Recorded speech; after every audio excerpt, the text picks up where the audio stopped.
Bác sĩ mở còng em với bác sĩ. Có kêu vô bạn ơi, có kêu vô. Rồi Đi xuống, đi xuống.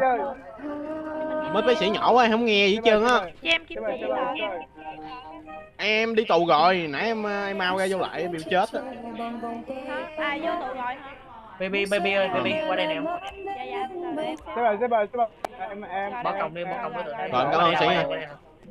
Rồi, xử lý luôn đi.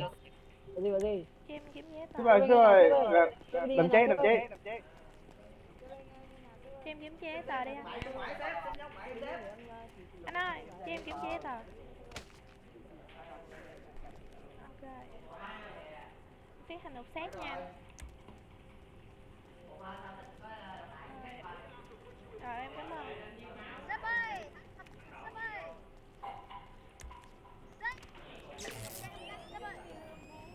Đây thu được một con dao nè.